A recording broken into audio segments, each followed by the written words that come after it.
Hello and welcome, everyone, or welcome back. Very excited about today's conversation. So, I'm Cathy Liska. I'm an MCC coach and with the Center for Coaching Certification. And super excited about this partnership we have going on with these two. So, I'm going to start by inviting you both to introduce yourselves. So, Okay, well, I'll start. My awesome. name is Sharon Butler-Obazee with a hyphen, and I am an ACC coach and part of a growing co-founder with Growing Intentional Families Together. Awesome. And I'm Sally Ankerfelt, and I am a coach at Growing Intentional Families Together, also a co-founder and an adoptive parent. Wonderful. So, really want to hear the stories behind the story. How did you get started in this work? Well, actually, I was born into this. I was made this way, to coin a phrase. I am an adopted person, and I was adopted at the age of 9 months old, raised in a combined family of five other people that were also adopted, and raised with about my parents cared for over 300 foster care children during their lifespan. And so I've been maybe overexposed, some people might say, but I was kind of thrown into the mix. And that's how I became acquainted with the field of adoption. And after corporate work, I worked for 35 years in the corporate world. I decided I would do something interesting and became a certified coach. And what other niche besides adoption? So that's how I got here. Totally makes sense. Wow. Over 300 kids. I'm Yes. blown. I thought I came from a big family, but yeah, that's amazing. I won't tell you about my reunion. Yeah, right. Yeah, It's only fun. 17 of us, that's all. Yeah, So, wow. Well, and I wasn't born into it exactly, but my parents did adopt a child. So my sister, who is 3 years younger than I am, was adopted, and we became we became a transracial family, interracial family, I could say.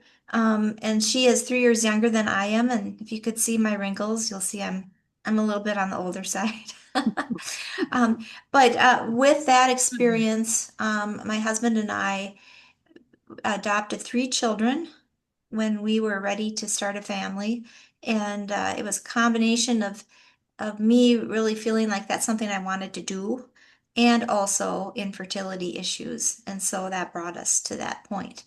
And we have three different experiences with adoption. My first child we adopted is from the Philippines, so an international adoption experience. And our second child we adopted was through a birth mother choosing us. So there was that process. And then the third child was almost 12 when we adopted them. And so that was through foster care. Um, those those three experiences, along with my previous work before I actually became a coach and was doing this and my other job for a while. But that brought me to realizing that adoptive families are unique, and we have different layers, different textures to our experience in life, and we move through the world differently, and there's a lot to learn. And that's what brought me together with this work. I actually met other adoptive parents through the coaching academy I attended, and we wound up saying, hey, we'll get into this, but it's like, hey, coaching could be awesome for adoptive parent families Makes sense. and for certain reasons. And we'll get into that. But then we formed a company that became Growing Intentional Families Together. It was an earlier company first, and then we reincorporated and then Sharon and became a co-founder with us and so that's kind of how we got started in this work. So it really, like Sharon said, it arises from a very personal place, Yeah. and it blends in our professional experience from our past jobs and also our coaching experience, of course. Yeah, that's awesome. That's awesome. I have a couple of brothers who have adopted children, so this is great. Talk more about the purpose of growing intentional families together. Well, we started out as coaches doing our independent work, and all of a sudden had this revelation about how important it is to understand the triad and how the triad is and how they all represent individual people with the child being in the center. But then we also recalled and have learned through our experience in coaching that if one aspect of the triad is not functioning, the entire thing is dismantled and broken and doesn't work together Yeah, effectively. define triad for everyone. Okay, yeah. A triad member is an adoptee, as I am, adopted parent, as Sally is, or a birth mother. So there's the three individual components for the whole circle. Yeah. And so there are three pieces, but we came to understand how important it is to have a tri-spective view of the entire group. And it became critical to understand the complexity of this and how all the relationships need to come together. So we started working on developing a tri-spective, tri-connective relationship. And that approach has brought us to a certification program. We're actually trying to help others train in the same way. Excellent. Excellent. What do you want to add to that, Sally? Yeah, Sally wants Yeah, well, you did. I don't know if there's much to add, except that Sharon's right. We we have committed ourselves to come at our coaching and our company in general from the three perspectives that are primary to adoption. And we do have a birth mother also, and I should add, we have two other adoptive parents in our company. So you're seeing two parts of a three-legged stool. And that was really our purpose, was to make sure that whatever we do, we have those three perspectives in mind and represented. And it did bring us to realizing that a lot of people are thinking more about coaching in terms of another avenue of support and help for it could be an adoptive family, so it could be adoptive parents, it could be an adopted person or a birth parent, where they're seeing coaching as a viable option for support. And we were realizing that there isn't really a framework that is solid for saying what does that mean? We have coaching, but what does that mean in the adoption triad, or we could even say the adoption constellation, because in fact, we have some people taking our course who are like social workers and not personally having any much personal experience, like they don't have children through adoption, may not be an adopted person or a birth parent. And so what does that mean? And how can we be the most effective and responsible with coaching, so that there is a healthy relationship between those three parts? And Yeah. yeah, so that's our commitment, and it's really amazing once we really settled on that. Wouldn't you agree, Sharon? It was like something really opened up in Yes. terms of and this isn't a new idea, by the way. Other people have had this idea, Right. but it hasn't. But what's new about it is how we're applying it Yeah. and how committed we are to it. Yeah. Which Yeah. is fabulous. I actually really like that constellation because I'm also thinking, there's siblings involved, there's Yes. all Yes. kinds of other people Yeah. The around this continue, relationship. Yeah. just like you. I mean, you have relatives who have adopted. So that gives you expertise and exposure that other people might not have if they don't have that aspect in their family. So the continuum is broad. Yeah. And it's very Yeah. broad. Well, and it's such an interesting dance with coaching because on the one hand, there's this level of subject matter expertise, if you will. And we talk about in coaching, we're not the subject matter expert. We're there with the process and the questions. At the same time, having that subject matter expertise, to me, it really makes a difference, because then the people you're working with know you get it. Mm-hmm. And we talk about that, when we coach, we don't share our own stories or talk about us or anything like that. And the exception to it is letting people know, hey, there's a shared experience here, because then they get it. They're like, okay, you understand what I'm talking about. That's right. And it can even be as subtle as the way we ask a question. Mm-hmm. It can be as subtle as what kind of open-ended questions might be questions that invite forward thinking and towards a goal. And even, like you said, the spirit in which we present ourselves can mean a lot to people. We don't have to say much about that part of ourselves, but it is there. Yeah. Yeah. And when people know it, I'm guessing it's just very comforting to them. Mhm. Yeah. We basically use the adoption of tune elements as a foundation. So we're training people in the understanding of the elements that make as adoption process or experience as healthy as it potentially can be. So that people are interacting in a way that is supportive of each other and respecting of each other's boundaries, but at the same time, interacting in a way that understands the elements and the seven core issues in adoption and or the adoptic-centric model, or there's like 12 of them, I believe, maybe more. I'm not right if that's the Yeah. right number. Anyway, that is the foundation for what we're teaching, and we kind of blend that into the competencies.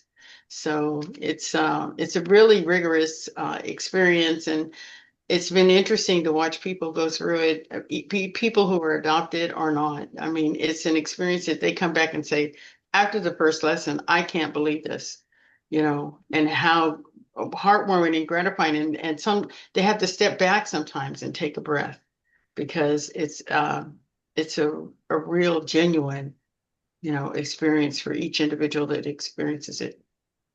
Right. You're talking about the course we've Of got course, going yes. for. Yeah. So Yeah. explain that for people that maybe are here and have no idea what we're saying. Explain the course, the training. Mhm. Go ahead, Sue. Yeah, it's like Sharon said, it's rigorous in the sense that the resource development portion of the course goes through all three different perspectives of adoption. And not only that, but it takes the journey through what each perspective might be experiencing based on the stages in the adoption process, like the discernment stage. Is adoption even right for me? We're not promoting adoption either way. We're educating those coaches and mental health professionals on learning how to hold within them those three perspectives. And then it moves on to, I kind of hinted at it, but it does move on into, and Sharon too, blending the ICF coaching competencies and asking the question of how does that work? How do those work? How do you utilize those competencies in this particular context? One example is we talk a lot about the setting up the agreement portion for coaches when you create your agreement with somebody, and how with oftentimes with somebody within the adoption triad especially, that might take longer than what a coach may have been trained to think about. It might actually be a couple times that you're with them. And it might involve a lot of listening at first for a person to finally say, this is the goal I want to meet. This is and I think that even that little, it's a big tidbit in the sense that if a coach applies that the practice of creating the agreement in a way that doesn't allow for that extra space, or that the coach gets anxious because that agreement is maybe taking a little longer to develop, that can cause a break in rapport with the coach and the client. And but if they know that it might take time, it actually can create a lot of rapport, and it can open the client up to really landing on something that they really do want to see happen. So those are the ways. So that's like that second half of our course is really asking those deep questions about the competencies. How does active listening actively show up in this context? That Yeah. kind of thing. So, yeah, it's a 7 or 8 lesson course. Yeah. And Yeah. that's what we have. We're excited about that, and we're and we're really pleased that it's part of the Center for Coaching Certification. certification part of the, Yeah. yeah. So if I can explain what's happening with that to everybody. At the Center for Coaching Certification, we do level 1 and level 2 programs to help people earn their ACC credential or their PCC credential with the International Coaching Federation. And one of the things we do is partner with programs like yours for some of the hours, because we've realized, okay, yeah, we've got it hands down on developing the competencies and the ethics and the processes, and there's different processes we use throughout the programs. And we realize there's also a point in time, depending on the type of coaching people want to do, that it's really important for them to dig into specific areas. So what that means for everybody here is growing intentional families together is an elective you can choose as part of your level 1 or level 2. So if you are pursuing a credential and this is an area of interest for you, the training program that Sally and Sharon do and are talking about is something that you can use in conjunction with the coach training that we offer, and have it be part of those hours to earn that credential. So did I explain that okay? Yeah. Yes, we're smiling because we're so excited about it. It's We're we're engaged and ready to go. Yeah. We've been fortunate enough to have some people get through our classes so far, and the responses we are having are amazing. The feedback has been really great for not only just understanding that the course has merit, but the union between the two parties, having a student come to us and vice versa. We run into a lot of students that do not have a credential and they want to get a coaching certification. So we're, helping people get to the program. We're bringing you up whenever we can. Yeah. Well, and when we first started talking, we actually had graduates from the Center for Coaching Certification. Hey, who's interested in this? And then got feedback from people that had gone through our course about your course. And it was okay, yeah, let's go ahead with this and move forward. So that was really good. And it's how many hours? 30 hours. 30 hours. Mm-hmm. So at the Center for Coaching Certification, we bundle different programs together for level 1, level 2, and this essentially becomes one of those programs, which is great. Okay. Give us a success story. Wow. We have so many right now, Sally. Yeah, there's a couple ways to answer that question. Yeah. Because in terms of a personal success story, I want to go back to one of the strengths of coaching is that we hold people capable, and we don't fix. We're not fixers. We're not people who try to direct anybody to go a certain way. Um, that that element of coaching is so refreshing for a lot of people in the adoption constellation, because I can't tell you how many people try to fix us, and they look at us and they see issues. Whereas when I've had quite a few people come to me personally and I've been coaching them, and they have said, even with the agreement phase, how energized they feel, because it is something that's going towards a goal. And even my asking the question is a capability question. Yeah. I wouldn't be asking it if I didn't think that there was something that they wanted to accomplish and do or whatever. Um, and they have said that they don't feel judged and they don't feel like we're trying to fix them. And that helps them often get unstuck. Yeah. So there are lots of success stories like that. And Sharon, I think you hinted at the success stories of the students and how they feel about the course. I think that we've had several people go through it now, and we've got our second cohort going, and we're having a similar response. Yeah. So it's a two-edged sword. There's so many successes. I think it's the success of the accomplishment, actually completing everything. At the end of the training in the last two modules, we show them how to set up an agreement. We show them how to, have something in writing to say, okay, I'm going to work with you, and this is what we're going to do. With this coaching agreement we're establishing with this adoptee triad member, or so that everybody's on a clear path. And then we have some practice coaching sessions, which is so fun because we try and use our own personal, we'll be the client and they get to ask us the questions. Mhm. And it's amazing what comes out of that because I think they feel empowered, to move forward and use the tools that they've gained so far. And they kind of, when we debrief on each other. They say, "Oh, well, you should have asked, a certain question, or I wonder if you took this approach, would that have been more effective?" It's really kind of interesting to watch the successes that come out of that. Yeah. Well, and as you're talking, here's what's coming up in my head. I'm thinking, okay, whether you're the parent, the biological parent, or the adoptee, you have a certain perspective. Right. And one of the things we talk about in coaching is, okay, we got to keep our biases out of the way.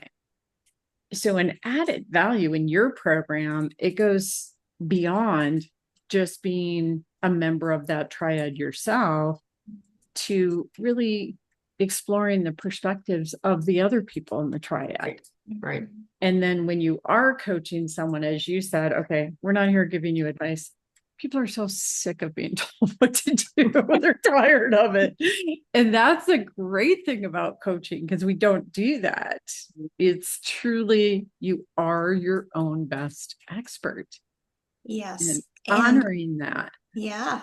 And I think with a lot of situations in life, we need to work on that a little bit in terms of making sure that we have done our own work with our own background so that we can truly be there for that other person without those biases. Right. And that has been a comment we've gotten from almost all of our students so far, is that this course has given them an opportunity to even realize what their biases are, Mhm. and then to be able to handle that within a trusting environment. Our live sessions do talk a lot about, like, oh, how did that land for me as I was imagining coaching somebody. We have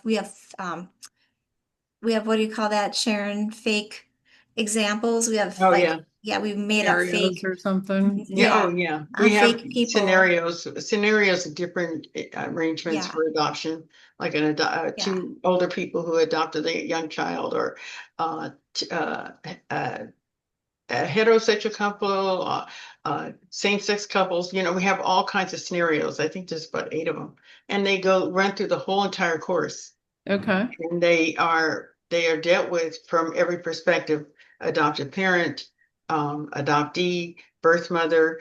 They're all dealing with the same couples with different scenarios. It's really interesting. yeah. That is fascinating. Yeah, so a person then starts interacting one way, and then we had one person say, "Hey, I realized now that I had a certain narrative for this particular triad member because I'm the other one. And as I was weaving through this scenario, I was noticing what the assumptions I was making about different things. And so yeah, that's a lot of hard work. And I think that's the deep part, is being able to recognize what our biases are, Uh-huh. what our personal narratives are and how to notice those.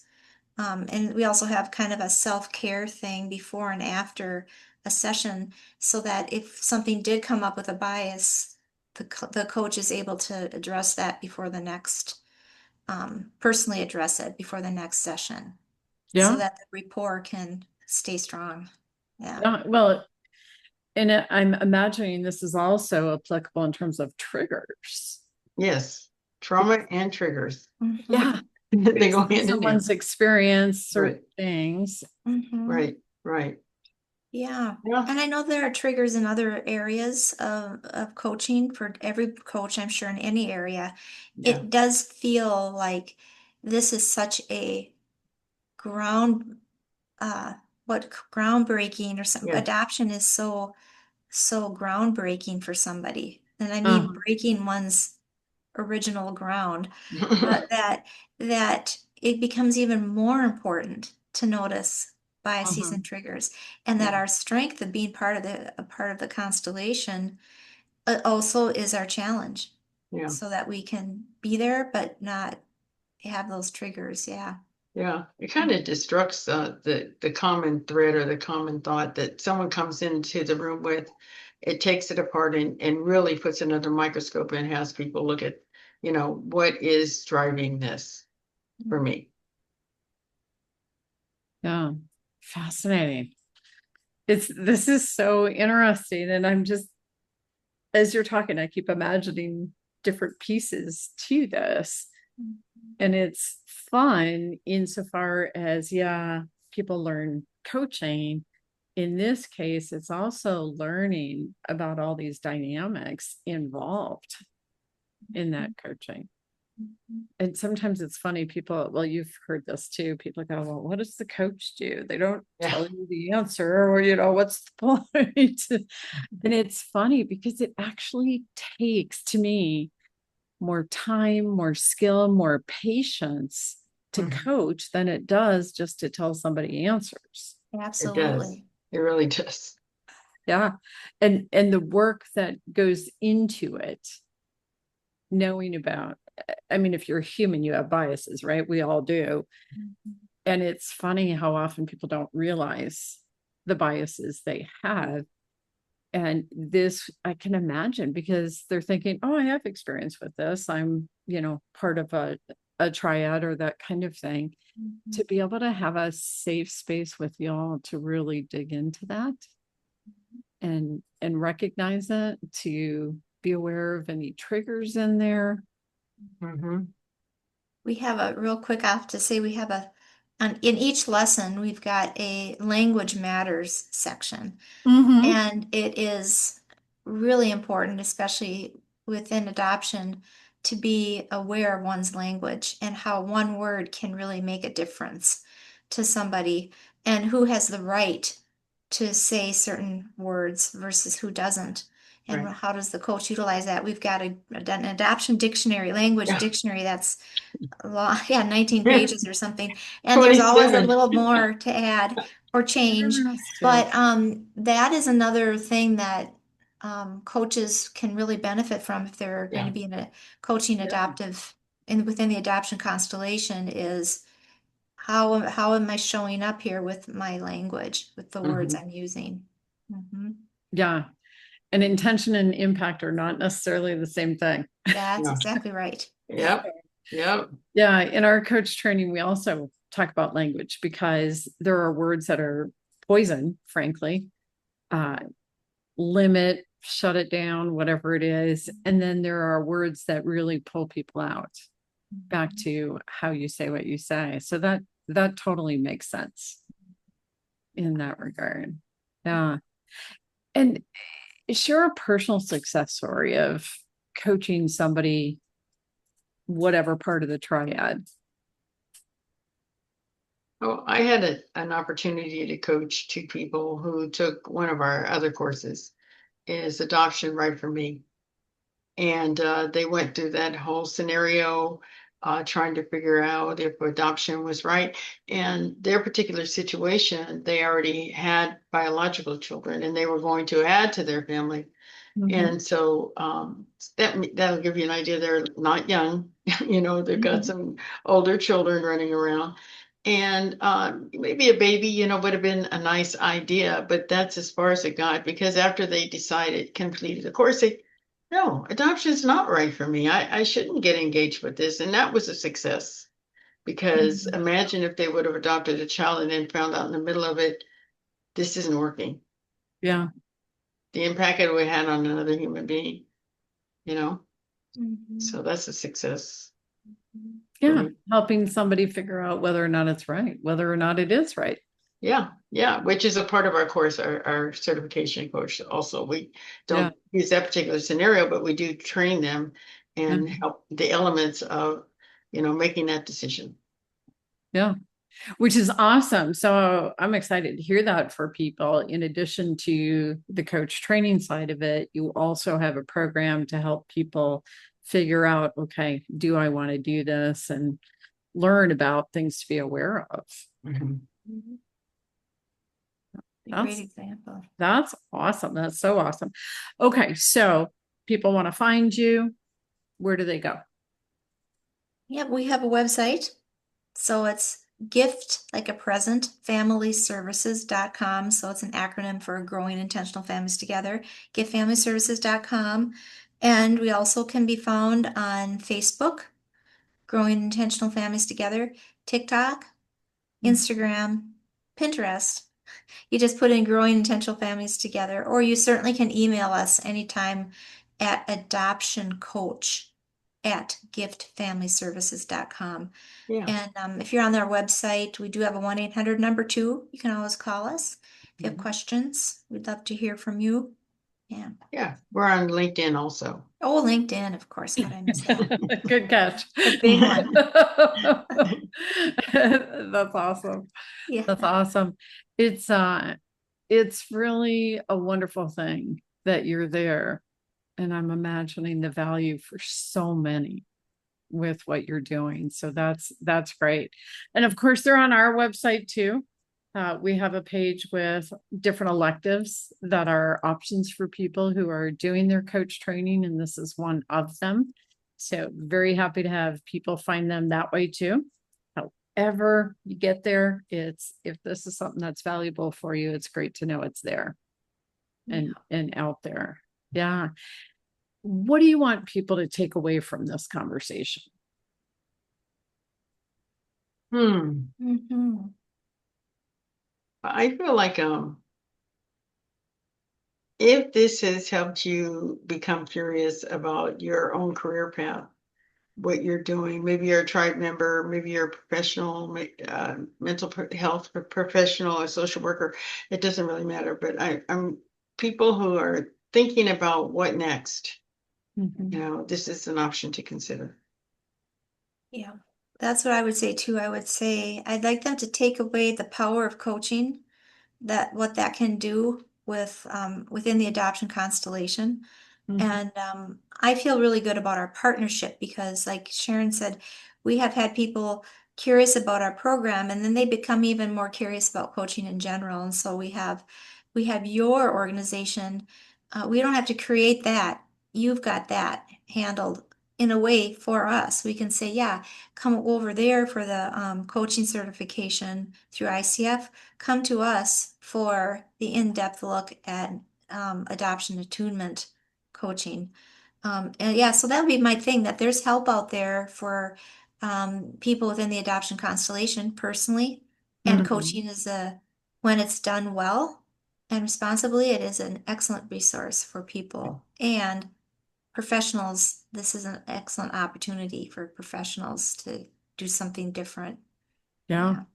And game-changing impact for people, for families, because Mm-hmm. working with a coach, I mean, it's helping the parents, it's helping the child, it's helping the mom that made that choice. I mean, it's incredible. So, It is. And we also, I'll add, we've coached people who are also in therapy uh-huh. because coaching is different than that. And it really complements the work going on there. And so that's, it is another piece of the puzzle And it can actually go right hand in hand. Yeah. Yeah. Coaching is a great tool for that. And yeah, in the adoption space. So very exciting, very exciting. Okay. Do visit them. So say your website one more time. Giftfamilyservices.com. Perfect.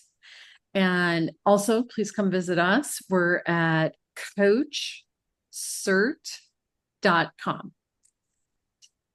So the other website we have, just in case anyone's interested, is coach-123.com. This is where we provide coaches to people. So check those out. Everyone, thank you for being here. Kathy, So this has excited. been, Thank you. It's Yeah. my pleasure, actually. Yeah. I've enjoyed every minute. yeah, thanks, Kathy. This is exciting, and we're happy that we're here with you today. Thank you. Yeah, it's great. It's great. All right. Thank you, everyone, and make it a great one.